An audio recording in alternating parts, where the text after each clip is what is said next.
नमस्कार दोस्तों, एक बार फिर से स्वागत करते हैं आपका हमारे YouTube चैनल पर। दोस्तों, एक बार फिर से हम यहाँ पर रिटायर्ड या फिर रिटायर होने वाले पेंशन धारकों के लिए, कर्मचारियों के लिए सुप्रीम कोर्ट का एक महत्वपूर्ण जजमेंट लेके आए हैं। दोस्तों, अक्सर हम यहाँ पर आपके पेंशन से रिलेटेड या फिर कर्मचारियों के वेतन से related high court, supreme court के जो आपका हक है, जो फैसले हैं, वो शेयर करते रहते हैं। आज हम एक ऐसा ही फैसला सुप्रीम कोर्ट का लेके आए हैं। अगर आपने इस टाइप का काम किया है तो इस केस में आप किसी भी सरकार या फिर न्यायालय से उम्मीद नहीं कर सकते कि आपको पेंशन मिलेगी। जी हाँ दोस्तों, किस केस में आपको पेंशन नहीं मिलेगी, इस वीडियो के माध्यम से हम यहाँ पर बताने वाले हैं। पूरी जानकारी के लिए वीडियो को अंत तक देखें। वीडियो अपने दोस्तों के साथ जरूर शेयर कर लें ताकि वो भी इनके बारे में जान सकें। हर विभाग के पेंशनर, फैमिली पेंशनर, कर्मचारियों से जुड़ी हर एक ताज़ा खबर सबसे पहले प्राप्त करने के लिए हमारे चैनल को सब्सक्राइब जरूर कर लें। चलिए दोस्तों, ज़्यादा वक्त ना गंवाते हुए स्टार्ट करते हैं आज की हमारी वीडियो। दोस्तों, आज हम आप सबके सामने शेयर करने वाले हैं सुप्रीम कोर्ट का एक अति महत्वपूर्ण जजमेंट, जिसमें सुप्रीम कोर्ट ने साफ साफ क्लैरिफाई कर दिया है कि कौन से सरकारी कर्मचारी पेंशन के हकदार नहीं होंगे।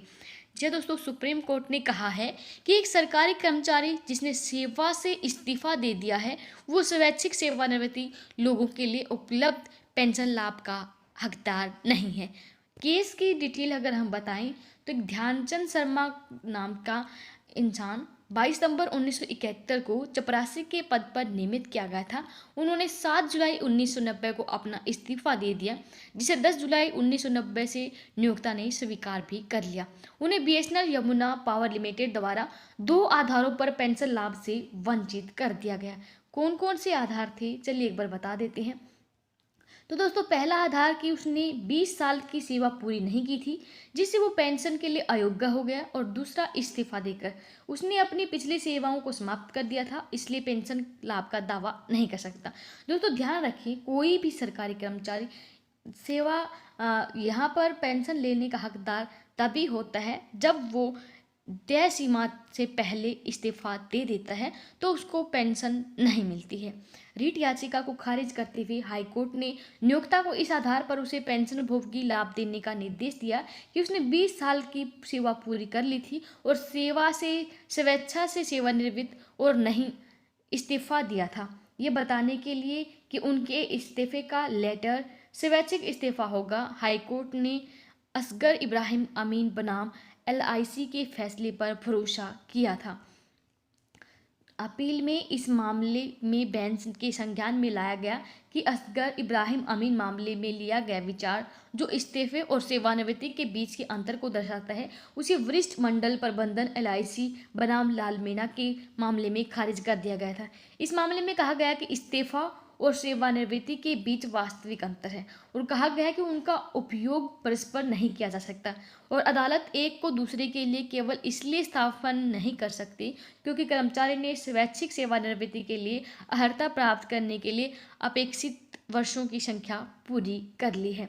तो इस्तीफा देने का निर्णय स्वैच्छिक सेवानिवृत्ति के निर्णय से भौतिक रूप से अलग है। कानूनी परिणामों में इस्तीफा देने का निर्णय लागू प्रावधानों के तहत इस्तीफे से चलता है। ये परिणाम स्वैच्छिक सेवानिवृत्ति वाले परिणामों से अलग है। कर्मचारी के कार्यकाल की लेंथ के आधार पर स्वैच्छिक सेवानिवृत्ति और दोनों को एक दूसरे के लिए प्रतिस्थापित नहीं किया जा सकता, ऐसा सुप्रीम कोर्ट ने कहा है। नियम 26 में भी कहा गया है कि इस्तीफा देने पर एक कर्मचारी पिछली सेवा को त्याग देता है। हमने ऊपर उल्लेख में कहा है कि जो अदालत द्वारा अपनाया गया दृष्टिकोण है उसको गलत माना गया है क्योंकि ये इस्तीफा और स्वैच्छिक सेवानिवृत्ति के बीच महत्वपूर्ण अंतर को हटा देता है। भले ही पहले प्रतिवादी ने स्वैच्छिक सेवानिवृत्ति के लिए आवेदन करने के लिए अपेक्षित वर्षों की सेवा पूरी कर ली हो, उनका इस्तीफा देने का निर्णय था, स्वैच्छिक सेवानिवृत्ति लेने का निर्णय नहीं था। यदि इस अदालत ने इस्तीफे को स्वैच्छिक सेवानिवृत्ति के रूप में फिर से वर्गीकृत किया तो ये इस्तीफे और स्वैच्छिक सेवानिवृत्ति की अवधारणाओं के बीच में अंतर को बाधित करेगा और नियम 26 के संचालन को नगण्य करेगा। ऐसा दृष्टिकोण नहीं अपनाया जा सकता, इसलिए एकल जज के इस निष्कर्ष को, जिसमें पहले प्रतिवादी स्वैच्छिक सेवानिवृत्त कहा गया था, इसे रद्द कर दिया जाता है। तो दोस्तों पीठ ने यहाँ पर साफ साफ क्लैरिफाई कर दिया है कि सीसीएस पेंशन नियम के नियम 26 में कहा गया है कि कर्मचारी की पिछली सेवा इस्तीफा देने पर समाप्त हो जाती है, इसलिए कर्मचारी पेंशन का हकदार नहीं है। तो जजमेंट में साफ साफ कहा गया है, भले ही वीआरएस के लिए उन्होंने अपनी जो सेवा है वो कंप्लीट कर ली है, लेकिन अगर कर्मचारी यहाँ पर स्वैच्छिक इस्तीफा देता है तो उसको इस्तीफा ही माना जाएगा और ऐसे में कर्मचारी को यहाँ पर पेंशन का हकदार नहीं माना जाएगा। तो कोई भी रिटायर्ड होने वाला कर्मचारी या फिर रिटायर हो वीआरएस जो दे रहा है वो ध्यान रखें, अगर आप इन दोनों शर्तों को पूरा नहीं करते हैं तो आप पेंशन के हकदार नहीं होंगे। वीडियो अपने दोस्तों के साथ ज़रूर शेयर कर लें। धन्यवाद। जय हिंद, जय भारत।